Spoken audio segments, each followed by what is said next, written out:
amidst all these, issues about your, the arrest warrant po ng ICC, pinag-uusapan din po ngayon, syempre, yung impeachment po ni VP. Is it true that are you really going to join his defense panel, Mr. President? In her, rather, defense counsel po. In her defense team. Yes. Yes. You still join, sir? Pero Yes. you want the defense, the lead counsel anymore, sir? Well, I will deal with the multiple problems as they come along. And there will be a lot of them. But the basic issues remain the same. Alright. Sir, nakapag-usap na po kayo ni VP? She was beside me a few minutes ago, after dinner. Alright, that's good to hear you had dinner together. Sir, ano pong pinayo niyo sa kanya, sir? If there's any po. Na pag nawala ako sa political scene, either natanggal ako o namatay ako or whatever, for any reason, sabi ko sa kanya, hiningi ko na sa Pilipinas na tulungan ka pagdating ng panahon mo. At tumakbo ka ng presidente. At continue. Hindi ko hinarang yan, ma'am. Ngayon na lang. Of late.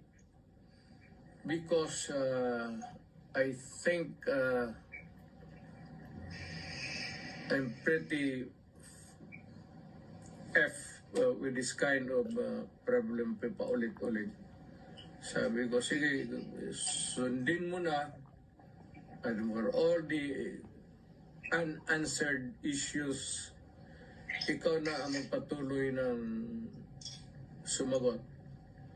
At kung mag-presidente ka man, sundin mo lang yung style ko at okay ka. Huwag kang takot, sabi ko, makulong ka. So did you say sundin ang style mo? Oo. Ano particularly, sir, ang style ni PRRD ang gusto niyo makuha po ni VP Sara para mag-think okay talaga? You cannot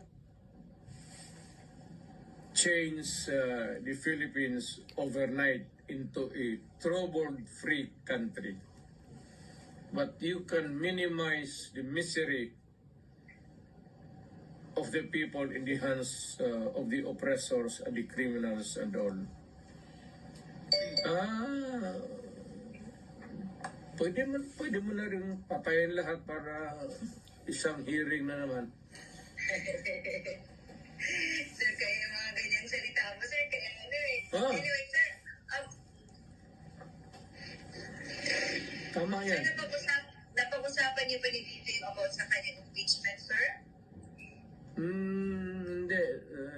Hindi naman naniniwala yung babae yan ng payo. At saka hindi naman interesado yan kung ma-impeach talaga siya o impeachment ay proceeding. The trial itself, you should not worry a bit. I don't know, but makita mo naman yung sa karakter ng babae na yan. It's totally indifferent yung mga problema na yan. I mean, she can always respond. But as always, she has been responding to me. Well, I can always transfer to a new life, a new beginning. Ganon yan siya. So, pagka ganun ang kausap po ang tao, hindi mo mabigyan ng payo. What for? Hindi naman nakikinig. Okay.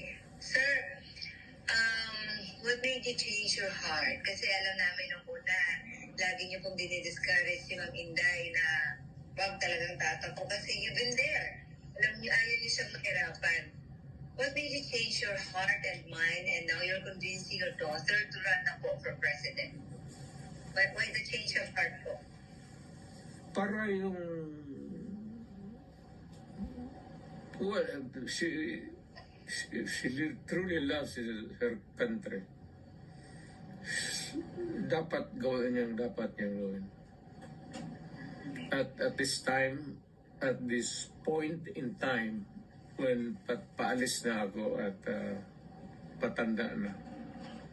At maybe soon, so sooner than expected, I will make my exit as a politician. And then how did she respond, or what was her reply po to you, sir? I think si Inday has become a political animal. Kasi lolo niya for the longest time, governor of Davao Province yung isa pa. Parang pumasok na sa subconscious level niya yung politika. Tapos ako,